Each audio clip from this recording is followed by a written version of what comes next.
Hello guys, welcome back to my new blog. तो कैसे हैं आप लोग? उम्मीद करते हैं कि बहुत ही अच्छे होंगे। और अभी मैं गई थी खाटू श्याम से आ गई हूँ लखनऊ। तो जैसा कि आप लोग को पता है कि मैं लखनऊ में रहती हूँ, वो भी रेंट पे रहती हूँ छोटे से रूम में। तो ये है मेरा रूम कुछ ऐसा, और उधर साइड है किचन। तो मैं गई थी और मैंने दर्शन भी किया और जाने वाले थे क्या नाम है, जयपुर। वो हाँ, जयपुर बालाजी जाने वाले थे, मेहंदीपुर वाले, और वृंदावन जाने वाले थे। लेकिन कुछ कारणों बस क्यों नहीं जा पाई, मैं आगे बताती हूँ। तो वहाँ पे गए, बहुत ही मज़ा आया। और ख़ासकर इस बार जो मेरे से भक्त मिले ना, सच में बहुत अच्छे अच्छे भक्त मिले इस बार। और सब इतने अच्छे अच्छे कि जैसे जो हमारे अंदर भावना होती है ना भक्त के प्रति, उसी तरीके से हमको भक्त भी मिल जाते हैं।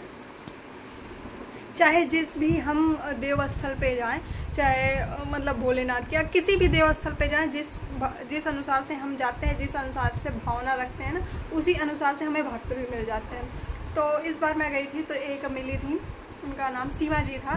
वो क्या नाम है, गुजरात से आई थी। वो बहुत अच्छी मिली, पहली चीज़ वो मिली। और फिर मेरे से मतलब मुझे फॉलो भी की उस फेसबुक पे, सब्सक्राइब भी की। और फिर एक मिले थे अलवर के थे, उनका नाम ध्यान नहीं है, वो भी मुझे बहुत ही अच्छे मिले। बाकी बहुत से भक्त मिले, मैं एमपी के मिले, एमपी की पूरी फैमिली मिली, और एक हस्बैंड वाइफ आए थे, वो लोग भी मिले। बहुत ही अच्छे अच्छे भक्त मिले। एक बाराबंकी से गए थे वो लोग, उनके बच्चे का नाम कार्तिक था, जो कि ये वीडियो में नहीं, फ़ोटो नहीं है उसके साथ, कोई फ़ोटो वीडियो नहीं है। वहाँ पे मतलब बहुत ही मतलब उनका छोटा बेटा जो था वो कार्तिक नाम था, बड़े का नाम था वेदांश की, ऐसे कुछ नाम था, वेदांश करके था। और एक लड़की भी तो बहुत प्यारी थी, मेरे कुंज के साथ तो बहुत ही खेला। तो एक्चुअली क्या था कि मेरे पास किसी चीज़ की कमी नहीं थी, बस ये था कि मैं वहाँ पे गई। और वहाँ पे मैंने जब नंगे पैर, मेरा कहने का मतलब ये है कि अगर आप दर्शन करने आए हो तो थोड़ा सा मतलब अपने आप को कष्ट दे के और भगवान की सेवा करो, ठीक है। मैं गई नंगे पैर वहाँ तक, मतलब मंदिर तक, और मैं इतनी तेज़ धूप कि मुझे लगे कि अब इस एक कदम और रखें ना तो हम बेहोश हो जाएंगे। मैं किसी तरीके से मंदिर तक पहुँची, मंदिर से वापस आई। वापसी में जो पीपल का पेड़ है, पीपल के पेड़ से आगे आते मतलब 100 मीटर मुश्किल से होगा। और मुझे लगे कि मैं जितने कदम आगे रख रही हूँ उतने कदम गिर जाऊँगी। तो फिर मैं वहाँ से नर्वस होने लगी, बहुत ज़्यादा परेशान होने लगी। और धूप और गर्मी इतनी ज़्यादा थी, इतनी ज़्यादा क्या बताएं। गर्मी की तो बात ही छोड़ो, गर्मी तो एक बार इंसान बर्दाश्त भी कर ले, लेकिन धूप से और मेरे पैर में लगे ऐसा कि पूरे जल गए हैं मेरे पैर, झलके। बस यही मैं देख रही थी कि झलके तो नहीं निकले, लेकिन ऐसा कुछ नहीं हुआ, भगवान की कृपा रही। और खाटू बाबा मुझे ढेर सारा आशीर्वाद दिए।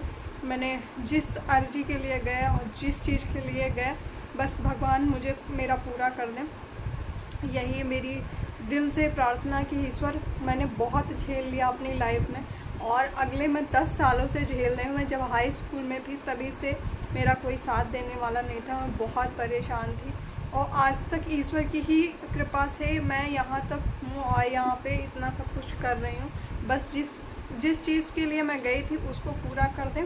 और बस यही बात थी कि मैं बालाजी नहीं जा पाई गर्मी की वजह से और धूप की वजह से। और पहली चीज़ तो ट्रेनों में इतनी ज़्यादा भीड़ चल रही है कि मैं क्या बताऊँ। मैं सोची कि अभी मैं दर्शन करने जाती हूँ तो बालाजी में इस समय जेठ मंगल चल रहा है, बहुत ज़्यादा भीड़ चल रही है, इसी वजह से मैं उधर नहीं गई। और फिर मथुरा के लिए कोई ट्रेन थी नहीं, तो हमने सोचा कि अब मैं जयपुर में रुक के क्या करूँगी। पहली चीज़ तो मैं अगर मंदिर दर्शन करने की वजह से जाती हूँ ना, तो पहली चीज़ मैं कहीं घूमने नहीं जाती। वैसे मैं एक ही बार गई थी किसी के साथ, जो कि वो इंसान मेरी लाइफ में रह नहीं गया, तो मैं तभी गई थी। बाकी हम वैसे कहीं दर्शन के अलावा और कहीं मैं हिल स्टेशन या कहीं भी वैसे घूमने नहीं जाती, मैं केवल दर्शन करने जाती हूँ, दर्शन के पर्पज़ से जाती हूँ। तो मैंने कहा दर्शन के पर्पज़ से आई हूँ तो केवल दर्शन करूँगी, और अगर दर्शन नहीं होगा तो मैं घर जाऊँगी। तो मैंने सोचा कि अब इस बार चलते हैं घर, अगली बार आएंगे फिर जहाँ भी आए, रुद्र भी रहेगा, कुंज भी, और पूरी फैमिली रहेगी। इस बार कुंज गया था, लाडो नहीं गई थी और लड्डू माधो नहीं गए थे, तो जब तक बच्चे साथ में नहीं रहते ना तब तक मन लगा रहता है, इसलिए मैं जल्दी से जल्दी आने की कोशिश की। और उम्मीद करते हैं कि आप लोग ऐसे प्यार और सपोर्ट देंगे तो मैं ज़रूर सबको लेके जाऊंगी अपने साथ, और आप लोगों को भी जहाँ पे जाऊंगी वहाँ बता के जाऊंगी। यहाँ तो अचानक ही गई थी। तो सभी को bye bye, love you guys. कौन कौन प्यार देता है, कौन कौन मेरे से प्यार करता है, कौन कौन मेरा इंतज़ार करता है कि मेरी वीडियो आए, प्लीज़ कमेंट करके ज़रूर बताना।